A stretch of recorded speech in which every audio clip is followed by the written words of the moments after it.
Hello students, welcome back to the next video of Vedanta commerce. आज के class में हम लोग बात करने वाले हैं 11th क्लास का कैश बुक के एक बहुत ही important topic that is petty cash book. Petty cash book के बारे में आज हम लोग पढ़ेंगे। ऑलरेडी कैश बुक का जो भी कॉन्सेप्ट है, double entry double column cash book में कैसे करते हैं पोस्टिंग, फिर उसके बाद सिंगल कॉलम कैश बुक में पोस्टिंग कैसे करते हैं, ये हम लोग चर्चा कर चुके हैं। आज के क्लास में हम लोग डिस्कस करने वाले हैं पीटी कैश बुक। अब पीटी कैश बुक का मतलब होता है सर वो कैश बुक जो जनरली छोटे मोटे खर्चों के लिए प्रिपेयर किया जाता है। देखिए, आमतौर पे होता क्या है कि हर बिजनेस में छोटे मोटे एक्सपेंसेस बहुत ज्यादा होते हैं। जैसे कि कोई क्लाइंट अगर आया तो उसके रिफ्रेशमेंट के लिए कुछ खर्च कर दिए, स्टेशनरी के लिए कुछ खर्च किए, कुरियर एंड पोस्टेज के नाम पे कुछ खर्च कर दिए, पोस्टेज स्टैंप खरीद लिए उसका खर्च है, बल्ब खरीद लिए, स्विच खरीद लिए, छोटा मोटा अमाउंट जो जनरली होता रहता है। या फिर मान लीजिए आपका कोई क्लाइंट आया, आप ऑटो फेयर दे दीजिए, छोटा मोटा कोई चैरिटी कर दिए आप। ठीक है, आप अपने चूंकि अभी कोविड-19 का दौर है तो सैनिटाइजर खरीद लिए, हैंड वॉश खरीद लिए, ठीक है, अपने क्लाइंट को मास्क खरीद के दे दिए। तो ये सब जो छोटा मोटा मास्क अपने क्लाइंट को दे दिए या फिर अपने स्टाफ को दे दिए, तो छोटे मोटे खर्च बहुत ज्यादा होते रहते हैं। ठीक है, अब हर छोटे मोटे एक्सपेंसेस को अगर कैश बुक में लिखने लगिएगा तो प्रॉब्लम क्या होगा, आपका कैश बुक ऐसे ही फिल हो जाएगा। अब बताओ, आप मान लीजिए 5 रुपए का पेंसिल खरीद के लाए हो और आप लिख देंगे बाई पेंसिल और क्रेडिट साइड में लिख दीजिएगा, तो इसी तरीके से आसानी से आपका कैश बुक फिल हो जाएगा। तो इससे बचने के लिए हम लोग क्या करते हैं, पीटी कैश बुक बनाते हैं। पीटी कैश बुक में क्या होता है बेसिकली कि एक लमसम अमाउंट, जैसे मान लीजिए एक पीटी कैशियर होता है। सर पीटी कैशियर कौन होता है? जिसको पीटी कैश बुक का हिसाब किताब मेंटेन करना पड़ता है। जनरली होता क्या है, आमतौर पे बिजनेस में स्टार्टिंग में जैसे ही महीना स्टार्ट हो रहा है, मान लीजिए जनवरी का मंथ स्टार्ट हो रहा है, ठीक है, 1 जनवरी है, कैशियर क्या करेगा, पीटी कैशियर को 10,000 रुपया दे देगा। ये लो, महीने का जितना भी खर्च है, महीने का जितना भी खर्च है वो आप यहाँ से पेमेंट करते चले जाना। जैसे आमतौर पे घर में होता है ना, पापा या फिर मम्मी घर में एक अमाउंट रख देती हैं, रख दिए पेरेंट्स घर में एक अमाउंट रख दिए। अब घर में किसी को भी जरूरत है वहां से पैसा यूज हो जाएगा, और अगर एंट्री होता है तो एंट्री भी होगा, अदरवाइज नहीं होता है तो कोई बात नहीं, घर की बात है, क्या दिक्कत है, मगर यहाँ पर एंट्री करना पड़ता है। तो बेसिकली होता क्या है, मान लीजिए हम कैशियर है, हम अपने पीटी कैशियर को 10,000 रुपया अमाउंट दे दिए महीने की 1 तारीख को, और बोले भाई जितना भी छोटा मोटा एक्सपेंसेस है आप यहाँ से पेमेंट करते चले जाना और सबका एंट्री मेंटेन करते चले जाना। महीने की आखिरी डेट को जितना भी पेमेंट किए, जैसे मान लीजिए पूरे जनवरी में वो खर्च किया और 9,000 रुपीज एक्सपेंस कंप्लीट हो गया, यानी कि 9,000 रुपए का खर्च किया, तो उस पीटी कैशियर के पास कितना बचा होगा, 1,000 रुपया बैलेंस बचा हुआ होगा। 1 फरवरी फिर आया, हम उसको बुलाए, बोले बाबू पीटी कैशियर इधर आओ, कितना बचा तुम्हारे पास? तो सर 1,000 रुपया बचा हुआ है, 9,000 का खर्च हुआ। वो हमको पूरा एक्सपेंसेस दिखाया, हम बोले चलो ठीक है, ओके, सब सब डन डन डन डन। अब क्या है, फिर से हम उसको 9,000 रुपया दे देंगे। सर इस बार 9,000 क्यों? क्योंकि बाबू 1,000 रुपया उसके पास बचा हुआ, और जैसे ही हम 9,000 उसको और देंगे तो उसके पास वापस से 10,000 हो जाएगा। फिर वो फरवरी में खर्च करेगा, मान लीजिए अगले फरवरी में मात्र वो 8,500 रुपीज ही खर्च कर पाया, तो 1,500 रुपीज उसके पास बचा हुआ रहेगा। तो मार्च के महीने में 8,500 रुपीज उसको और देंगे और उसका काम कंप्लीट हो जाएगा, उसका 10,000 कंप्लीट हो जाएगा। 1 मार्च को उसके पास फिर से 10,000 आ जाएगा। तो इसी प्रकार से ये प्रक्रिया चलते रहेगा। अच्छा, तो ये तो बात समझ में आ रहा है कि किस तरीके से फंक्शन करेगा। अब चूंकि हम लोग अकाउंट्स की बात कर रहे हैं तो आपको पता है अकाउंट्स में हर चीज फॉर्मेट के साथ होता है। फॉर्मेट के साथ होता है कहने का मतलब, जिस तरीके से कैशबुक का फॉर्मेट आप देखते हो उसी तरीके से पीटी कैशबुक का भी आपको फॉर्मेट दिखेगा। तो यहाँ पर कुछ एक्स्ट्रा नहीं आपको बताना है, एकदम सिंपल सा फंडा है, बस आपको फॉर्मेट ध्यान में रखना है, और अगर फॉर्मेट आपको याद है तो सब कुछ क्लियर है। तो चलिए सीखते हैं और देखते हैं कि आखिर किस तरीके का फॉर्मेट होता है और उसको कैसे हम लोग यूटिलाइज करते हैं। ठीक है, कौन भाई?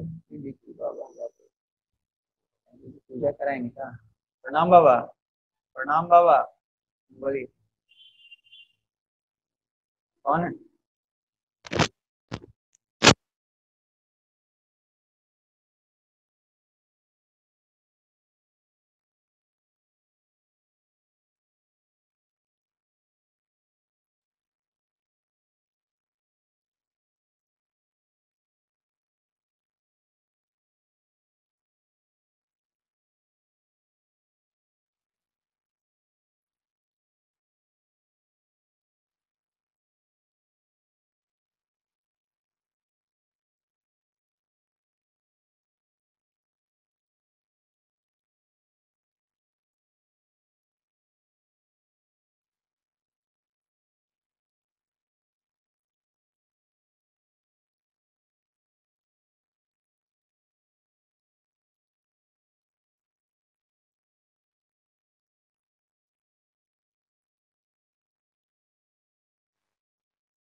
तो देखिए, थोड़ा सा कुछ थ्योरी है, वो थ्योरी थोड़ा देख लेते हैं पहले।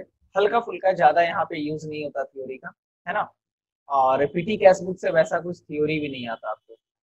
देखिए, पीटी कैश बुक की अगर बात करें तो पीटी कैश बुक क्या होता है ना। आपको पहले समझा रहा है कि हर बिजनेस में बहुत सारे छोटे मोटे, लार्ज स्केल के, स्मॉल स्केल के पेमेंट होते रहते हैं, उनके लिए हम लोग पीटी कैश बुक बनाते हैं। ये चीज आपको ध्यान में रखना पड़ेगा कि पीटी कैश बुक जो है, impressed system of PT cash book इसको बोला जाता है।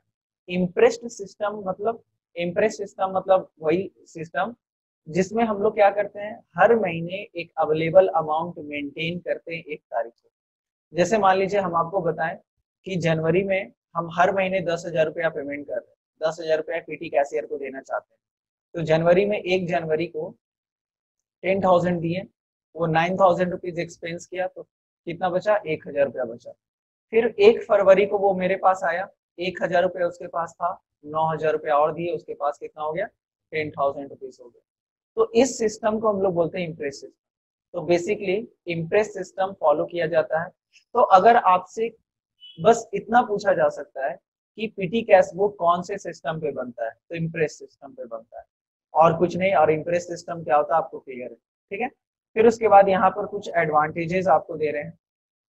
एडवांटेज क्या है ना। कंट्रोल ओवर मिस एप्रोप्रिएशन, किसी भी तरीके का मिस्टेक नहीं होता है, क्योंकि आप अलग से मेंटेन करते हो। हर छोटे मोटे खर्च को कंट्रोल करते हो। प्लस साथ ही साथ हर छोटे से छोटे खर्च को आप एंट्री करते हैं पीटी कैश बुक में।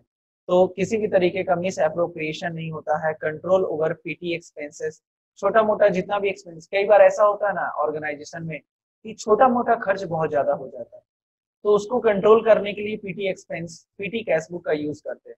क्योंकि हर छोटा मोटा एक्सपेंस को आप रिकॉर्ड करते हो पीटी कैश बुक में। तो अगर अननेसेसरी का कोई खर्च हो रहा है, तो उस केस में हम क्या करेंगे? कंट्रोल करेंगे।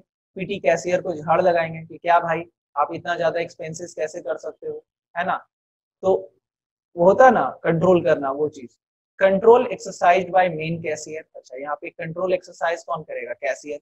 जैसा कि हम बताए थे, मान लीजिए हम कैशियर हैं, हम कैश बुक मेंटेन कर रहे हैं, तो हम पीटी कैशियर को अपने कंट्रोल में रखेंगे, और हम जैसा बोलेंगे वो ऐसा खर्च करेगा, है ना। Less chances of misuse and advantage to petty cashier. अब पीटी कैशियर को भी एडवांटेजेस मिलता है। तो बेसिकली ये सब आप लोग एक बार पढ़ लीजिएगा, कोई यहाँ पर खास बात नहीं है, और कुछ ऐसा टेक्निकलिटीज नहीं है कि आपको हम बताएं अलग से, ठीक है। जो आपको बताना है, जो सबसे इंपॉर्टेंट है, ये आपका फॉर्मेट है। यहाँ पर फॉर्मेट आपको बहुत ध्यान से समझना पड़ेगा। सबसे पहले देखो, डेबिट और क्रेडिट यहाँ पर आपको दिख रहा है, और ये जो पोर्शन है ये एनालिसिस का पोर्शन है। सर एनालिसिस मतलब एलेबरेट करना, क्लासिफाई करना। देखिए, डेबिट साइड में यहाँ पर सबसे पहले लिखेंगे अमाउंट रिसीव्ड, पैसा कितना मिला। कैशबुक फॉलियो, कैशबुक फॉलियो मतलब कैशबुक का page number, date, particular, voucher number. Voucher number मतलब अगर मान लीजिए समोसा खरीदे, अब समोसा खरीदे तो भाई बिल पेमेंट किए, बिल का पेमेंट किए तो बिल जो मिला, बिल नंबर होगा, वो बिल नंबर का एंट्री होगा, ठीक है। मान लीजिए एक ही दुकान से रोज 10 बार समोसा आता है, तो 10 बार समोसा आया है तो 10 बार बिल मिलेगा और हर बिल का अलग अलग नंबर रहेगा। तो अगर वैसा कुछ बिल है तो वो यहाँ पे एंट्री कर देंगे। और अगर बिल नंबर नहीं रहेगा तो प्रॉब्लम क्या होगा कि कैशियर कुछ चोरी कर सकता है। लाया है 2 बार समोसा और लिख दिया है 3 बार एंट्री, है ना, तो बाबू एक बार और उसका बिल नंबर दिखाना पड़ेगा। ठीक है, और ये टोटल पेमेंट, ये आपका छोटा सा फॉर्मेट है। अब ये जो क्लासिफिकेशन है, ये क्लासिफिकेशन कर रहा है आपका कि जो भी एक्सपेंसेस करते हैं उसको अलग अलग कैटेगरी में क्लासिफाई कर रहा है। सबसे पहला कैटेगरी है आपका, सबसे पहला कैटेगरी है पोस्टेज एंड कुरियर। क्या लिख रहा है? अब छोटा सा पतला करके लिखा है तो मे भी थोड़ा दिक्कत हो।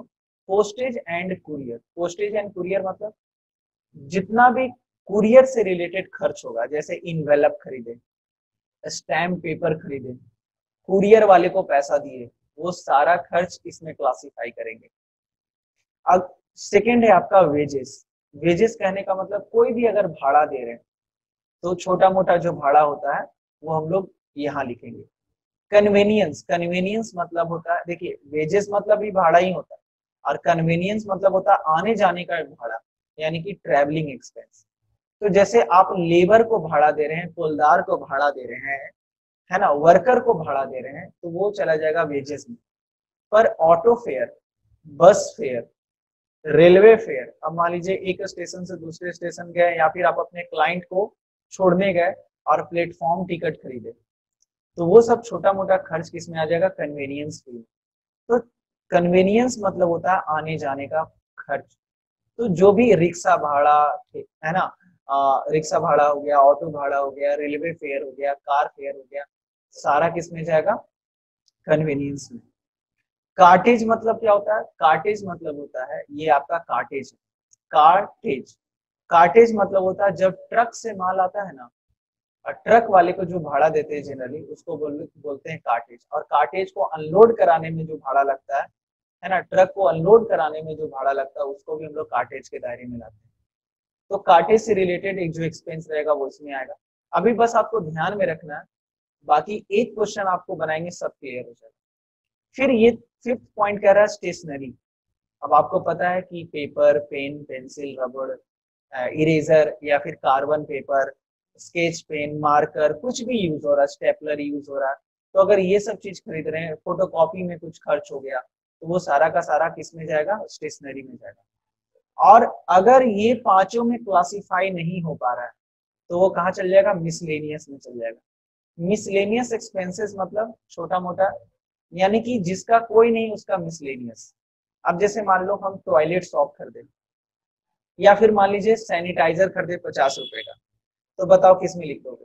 पोस्टेज में तो नहीं लिख सकते हैं, वेजेस में भी नहीं लिख सकते हैं, कन्वेनियंस में भी नहीं लिख सकते हैं, कार्टेज न स्टेशनरी में जाएगा, तो वो कहाँ चला जाएगा? मिसलेनियस एक्सपेंस में जाएगा। ठीक है, तो ये आपका क्लासिफिकेशन है बेसिकली। चलो, तो एक क्वेश्चन हम लोग देखते हैं, आप उसके मदद से आपको सब कुछ क्लियर हो जाएगा। तो हम एक इलिस्ट्रेशन आपके सामने सॉल्व करते हैं, या फिर चलो प्रैक्टिकल ही सॉल्व करते हैं तो ज्यादा बेटर रहेगा। तो देखिए बेसिकली आपका ये फॉर्मेट है कैशबुक फॉलियो का, पीटी कैशबुक का। आप यहाँ पर हेडिंग लिख देंगे पीटी कैशबुक, ठीक है। और सबसे पहले क्या होता है? Amount, cashbook folio, date, particular, voucher number, फिर से अमाउंट, ये क्रेडिट वाला अमाउंट है। फिर क्लासिफिकेशन में वेजेस है, पोस्टेज एंड कुरियर है, कार्टेज है, कन्वेनियंस है, स्टेशनरी है एंड मिसलेनियस एक्सपेंस। इसका सीक्वेंस आगे पीछे हो सकता है, इसमें कोई दिक्कत नहीं है, ठीक है। आप लोग पहले कन्वेनियंस लिख दिए या फिर वेजेस लिख दिए, कोई प्रॉब्लम नहीं है, मगर बेसिकली आप इसको ही फॉलो करेंगे। अब देखिए कई बार आप देखोगे अलग अलग बुक में अलग अलग राइटर के द्वारा अलग अलग क्लासिफिकेशन किया जाता है, यहाँ पर कुछ और लिखेगा, यहाँ पर कुछ और लिखेगा। जरूरी नहीं है कि आपको जैसा बोला जाए वैसा ही, मतलब आप अपने अनुसार एक आप फॉलो करो, जो हम आपको बताएं ये आप फॉलो करिए और इसी के आधार पे सारा ट्रांजेक्शन कंप्लीट करेंगे, ठीक है। चलिए अब यहाँ पर हम एक एक करके समझते हैं कि क्या हो रहा है।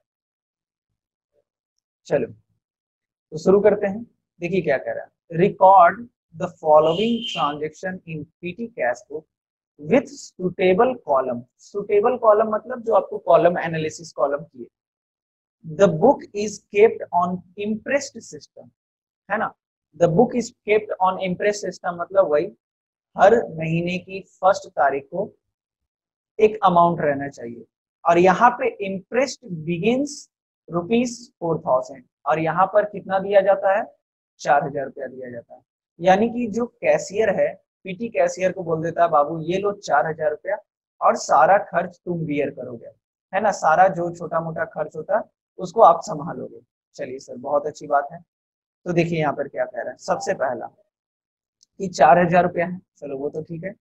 1 अप्रैल को क्या खर्च हो रहा है, पीटी कैश इन हैंड 540। देखिए क्या कह रहा है, पीटी कैशियर के पास कैश इन हैंड 540 रुपया। इसका क्या मतलब कि सर मार्च में भी ये कुछ बनाया होगा, पीटी कैश बुक का एक्सपेंसेस किया होगा और मार्च में पूरा खर्च करने के बाद इसके पास कितना बचा 540 रुपीज बचा। तो बताओ इसको कैशियर कितना देगा, कैशियर इसको कितना देगा कि टोटल 4000 रुपया हो जाए। सर ऑब्वियस सी बात है यहाँ पर कितना इसको कैशियर देगा 3460 रुपीज। अगर कैशियर इतना दे देगा तो 4000 रुपया कंप्लीट हो जाएगा।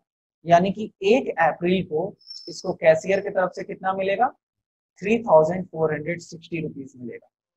ठीक है। अच्छा, received cash to make up to interest up the interest. Received cash to make up the interest मतलब कैशियर के तरफ से उसको अमाउंट मिल गया। अब कितना अमाउंट मिला ये आप खुद कैलकुलेट कर लोगे। 4000 रुपीज का टोटल है, 540 रुपया पहले से था तो बाबू कितना उसको मिलेगा 3460 रुपीज मिल जाएगा। चलिए ठीक है, बहुत अच्छी बात है। पेड ऑफिस क्लीनिंग, ऑफिस के साफ सफाई के लिए 100 रुपए का खर्च किया, ये पहला तारीख का खर्च है। चलो एंट्री करते हैं। सबसे पहले हम लोग सबसे पहले यहाँ पर आप ध्यान दीजिएगा डेट में डेट लिखेंगे 1 अप्रैल 2020 या 2020 नहीं भी लिखेंगे तो चलेगा। ठीक है, 1 अप्रैल 2020 टू, चूंकि पिछले महीने से जो पैसा आ रहा है पहले उसको लिखेंगे। पिछले महीने से कितना पैसा आ रहा है 540 रुपया, उसको डेबिट साइड में लिखेंगे।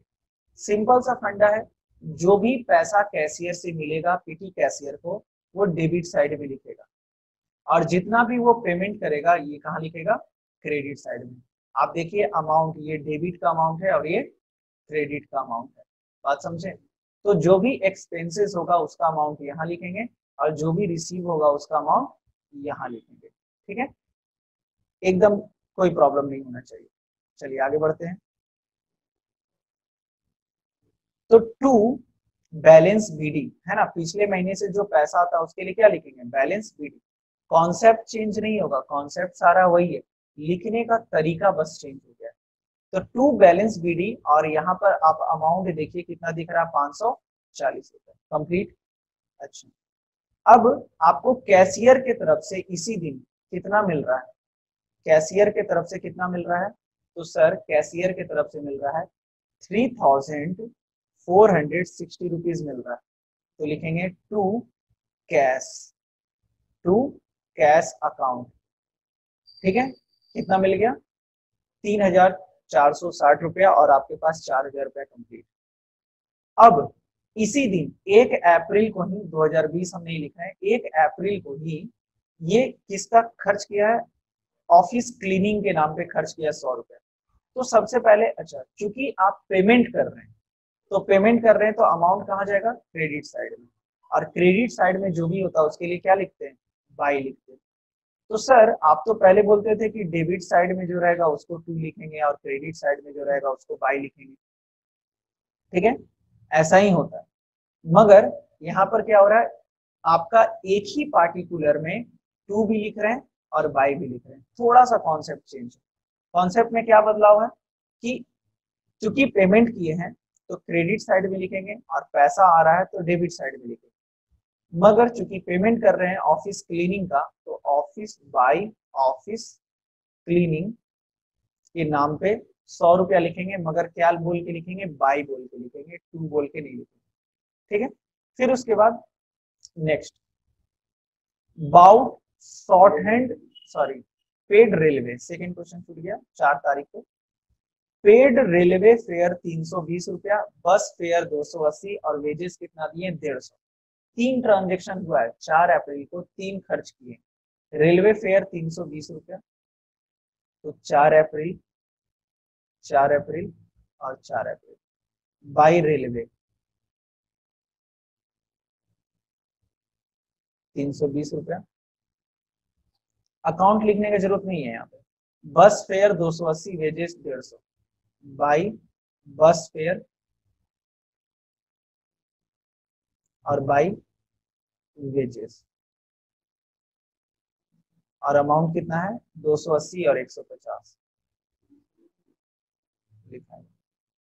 अच्छा, ये जो एनालिसिस है इसको हम लास्ट में करेंगे, पहले सारा पोस्टिंग कर लेते हैं उसके बाद एनालिसिस करेंगे एक बार में, ताकि आपको एक बार में अच्छे से समझ में आ जाए। नेक्स्ट आपका क्या कह रहा है, नेक्स्ट कह रहा है बच्चों bought shorthand notebook for office. Shorthand notebook क्या होता है सर, तुम लोग देखे होगे कभी कभी न्यूज कॉन्फ्रेंस में रिपोर्टर लोग बैठे हुए रहते हैं और अपने पैर पे एक नोटबुक रखे हुए रहते हैं, और जो मंत्री जी या फिर जो भाषण दे रहे हैं, है ना, कोई डिफेंस का बंदा बैठा हुआ है या फिर मंत्री जी बैठे हुए, जो वो बोल रहे हैं वो फटाफट नोटबुक में लिखते चला जा रहा है। तो उसी तरीके से का बिजनेस में भी बहुत सारा नोटबुक मेंटेन किया जाता है। उस नोटबुक को परचेज किया कितने का 370 में परचेज किया 5 अप्रैल को, पोस्टिंग कर देंगे। तो 5 अप्रैल बाय नोटबुक, नोटबुक भी लिख देंगे तो कोई दिक्कत नहीं है, 370 रुपया है तो 370 रुपया, ठीक है। नेक्स्ट है आपका पेड कैरेज ऑन पार्सल 150 रुपया एंड पेड फॉर वेजेस 220 रुपया। 7 अप्रैल को कैरेज के नाम पे 150 रुपया भेजेंगे। तो 7 तारीख को क्या कह रहा है कि सर कैरेज पार्सल एक आया, उस पार्सल के ऊपर कैरेज कितना दिए 150 रुपया और वेजेस कितना दिए 220 रुपया 7 तारीख को। तो 7 अप्रैल को बाई कैरेज और बाई वेजेस, ठीक है, कितना अमाउंट है 150 एंड 220, एक पल्सर 150 और एक है पल्सर 220। चलिए नेक्स्ट है bought stamp 300, envelope 450 and an accounts register 400 रुपया। 3 चीज खरीदे रहे 10 तारीख को, स्टैम्प खरीदे हैं, इनवेलप खरीदे हैं और रजिस्टर खरीदे हैं। चलिए भाई पहले उसका पोस्टिंग कर लिया जाए। 10 अप्रैल को है इनवेलप, स्टैम्प और रजिस्टर, अकाउंट रजिस्टर या फिर रजिस्टर भी लिख देंगे तो कोई दिक्कत नहीं है। अमाउंट कितना है, स्टैम्प का है 300, 450 इनवेलप का 300, 450 और 400 रुपया। Next paid for repair 200 and give tips to office peon 150 रुपया। लो भाई, अब ऑफिस का पियून को टिप दिया जा रहा है 150 रुपए का, क्या करें, खर्च है तो खर्च है। 12 तारीख को कुछ और खर्च हुआ है बाई पियून टिप, है ना, और एक है रिपेयर का खर्च बाई रिपेयर, कुछ रिपेयर कराए हैं, अमाउंट कितना है 200 और 150। तो बहुत अजीब अजीब चीज आपको देखने को मिलेगा। बताओ भाई, पियून को भी टिप्स दे रहे हैं, अच्छा है। गिव चैरिटी 100 रुपया, सर्व्ड टू अ कस्टमर 250। है लीजिए, कस्टमर को 250 का चाय पिला दिए, पता नहीं कौन कस्टमर था। चैरिटी दिए हैं 13 April by T and by charity. 100 रुपए का चैरिटी दान किए 100 रुपया और चाय पिलाएं 250 का। बहुत अच्छा है। लास्ट क्या कह रहा है, paid for wages 160, reward to servant 100 रुपया। ये लीजिए, सर्वेंट को रिवॉर्ड भी दिए 100 रुपए का। 15 अप्रैल को बाई सर्वेंट रिवॉर्ड 100 रुपए का। एंड लास्ट पॉइंट क्या कह रहा है, वेजेस दिए 160 रुपए का। 160 रुपए, ठीक है। चलिए, इतना हो गया। अब यहां पर क्या करते हैं, आप इसको एनालिसिस करेंगे। थोड़ा सा एनालिसिस करने से पहले एक बार क्या कर रहे हैं ना, हम एक बार टोटलिंग कर लेते हैं। टोटलिंग कहने का मतलब, जैसे देखिए, आप ये बताओ, टोटल इस बंदे के पास 4000 रुपये आया और टोटल इस बंदे ने इतना पेमेंट करा है। एनालिसिस कर लेंगे, एनालिसिस में देर नहीं लगेगा। तो हम अभी क्या करते हैं, टोटलिंग कर लेते हैं कि ये बंदा खर्च कितना किया। ठीक है, ठीक है, कितना खर्च किया। तो 100 प्लस 320 प्लस 280 प्लस 150 370 150 220 300 450 400 200 150 100 250 160, थोड़ा गड़बड़ा गया, 250 प्लस 160 प्लस 100, 3700 रुपया। अगर हम इसको टोटल कर रहे हैं तो 3700 रुपया आ रहा है। देखते हैं अमाउंट कितना आ रहा है कि नहीं, कि गलत जोड़ दिए। हाँ चलो ठीक है, 3700 रुपया आ रहा है। 3700 में अब बताइए, चूंकि 4000 रुपये उसके पास था, टोटल ये बंदा खर्च कितना किया यहां पर लिखेंगे। यहां पर टोटल अगर हम करते हैं तो अगर 3700 रुपया खर्च किए तो 300 रुपया यहाँ और जोड़ेंगे, तो यहाँ पर अमाउंट कितना हो जाएगा, 4000 रुपया हो जाएगा। और इस अमाउंट को क्या बोलेंगे, बाई बैलेंस सीडी। कब हम लोग बैलेंसिंग करते हैं, तो महीने की आखिरी डेट को। महीने का आखिरी डेट क्या हो जाएगा, अप्रैल में 31 दिन होता है, 30 दिन होता है, ठीक है। तो 30/4 ये बैलेंसिंग कर दिए और इसको डबल लाइन से क्लोज किए। अभी बात खत्म नहीं हुआ, अभी हम लोग इसको अगले महीने ट्रांसफर भी करेंगे। तो कुछ नहीं करना है, थोड़ा सा अमाउंट और बढ़ा देंगे। ये आपका अमाउंट नहीं, कॉलम साइज बड़ा कर लिए। अब देखिए, यहां पर भी आपको टोटलिंग करना पड़ेगा, क्योंकि आप डेबिट जोड़े हो तो क्रेडिट भी जोड़ोगे, और डेबिट क्रेडिट दोनों आपका कितना है, 4000 रुपया आएगा। अब इस अमाउंट को बस आपको क्या करना, अगले महीने ट्रांसफर कर देना। तो फिर से आप क्या लिखेंगे, इसी अमाउंट को लिखोगे टू बैलेंस बीडी, और ये कब जाएगा, 1 मई को, और अमाउंट कितना हो जाएगा, 300 रुपया। बस हो गया। ये वाला जो अमाउंट था यहां चला गया अगले महीने, और अगले महीने फिर उसको कितना मिलेगा, 3700 रुपया मिलेगा, और पीटी कैशियर अपना काम पे लग जाएगा। चलिए, ये तो क्लियर हो गया होगा, ये पहले भी हम लोग सीखे हैं। अब हम लोग क्लासिफिकेशन करते हैं कि भैया कौन पैसा कहाँ जाएगा।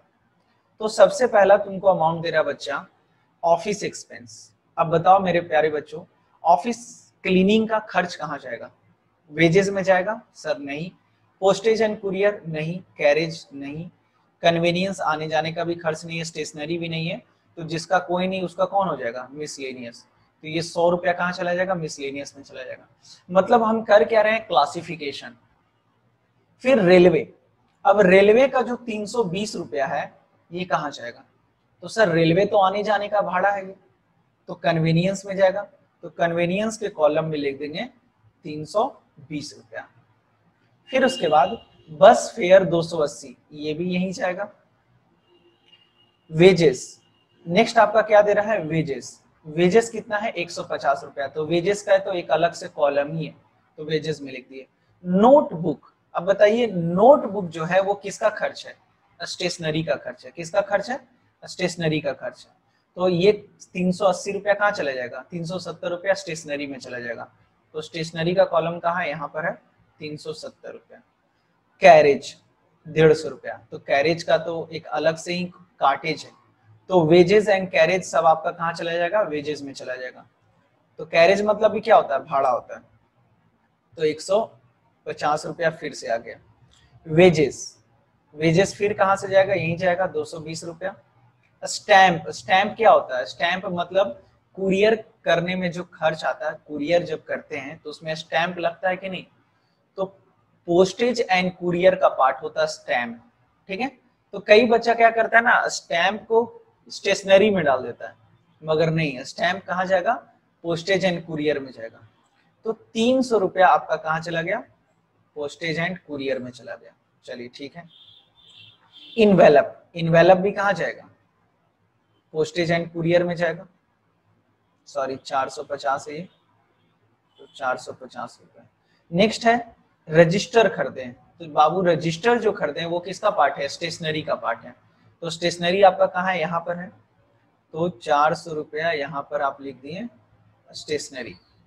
नेक्स्ट है रजिस्टर, रिपेयर कराएं। अब देखो रिपेयर जो करा रहे हो वो किसी से भी रिलेटेड हो सकता है, तो इसका कोई खास कॉलम नहीं है, तो जिसका कोई नहीं उसका क्या हो जाता है, मिसलेनियस हो जाता है, तो 200 रुपया यहाँ लिख देंगे। नेक्स्ट है आपका पियून को जो टिप्स दिए, तो पियून को जो टिप्स दिए ना वेजेस में जाएगा ना पोस्टेज में जाएगा, वो डायरेक्ट कहाँ जाएगा, मिसलेनियस में जाएगा। कितना, 150 रुपया। नेक्स्ट है आपका चैरिटी, दान पुण्य जो किए हैं वो भी आपका मिसलेनियस में जाएगा, और चाय पानी का खर्चा भी कहाँ जाएगा, मिसलेनियस में। तो 100 रुपया और 250 रुपया, एकदम आसान है। कुछ क्वेश्चंस और हैं। वेजेस, वेजेस 160, इसका तो कॉलम ही अलग से है, और सर्वेंट को रिवॉर्ड दिए 100 रुपए का, तो ये भी कहाँ चल जाएगा, मिसलेनियस में चल जाएगा 100 रुपया। तो इससे अभी आप क्या समझें कि आपका जितना भी खर्चा है, जितना भी खर्च है उसको आप क्या किए, क्लासिफाई कर दिए।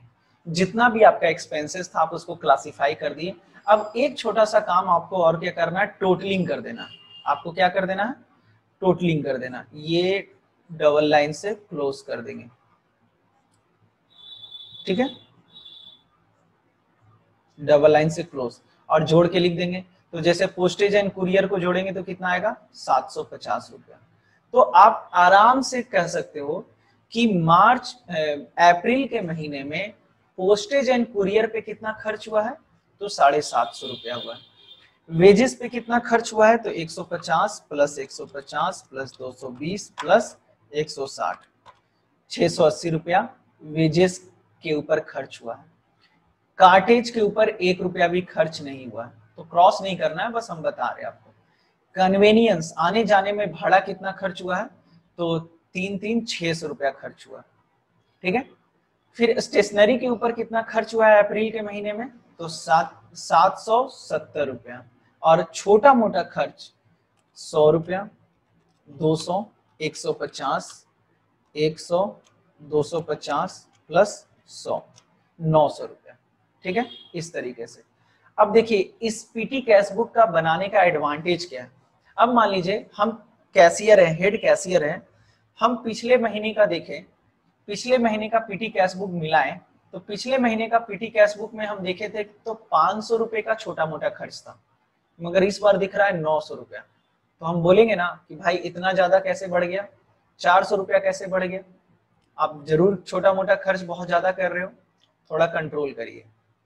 कन्वीनियंस में पिछले महीना भी 500 के इर्द गिर्द था, इस बार 600 रुपया, चलो बहुत अच्छी बात है, कोई दिक्कत नहीं है। स्टेशनरी में पिछले महीने का 100 रुपए का खर्च था और इस बार 770 का खर्च है, तो फिर वेरीफाई करेंगे ढंग से कि आखिर कहीं एक्स्ट्रा तो ये लोग बर्बाद तो नहीं कर रहा है। तो कहीं ना कहीं पीटी कैश बुक मेंटेन करने से क्या होता है, आपका जो छोटा मोटा खर्च होता है उसमें अननेसेसरी का जो एक्सपेंसेस होता है उसमें एक बहुत तगड़ा कंट्रोल आता है। बात समझ में आया। हाँ, तो यहाँ पर आप चाहें तो 0 लिख सकते हैं, यहाँ पर आप चाहें तो कार्टेज में आप 0 लिख सकते हैं, कोई प्रॉब्लम नहीं है, क्योंकि सर कुछ खर्च ही नहीं हुआ है तो यहाँ पर हम 0 लिख सकते हैं। बात क्लियर है।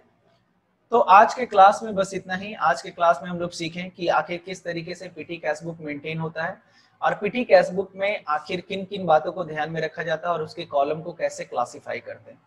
नेक्स्ट क्लास में हम लोग और आगे चर्चा करेंगे। Till then, thank you so much.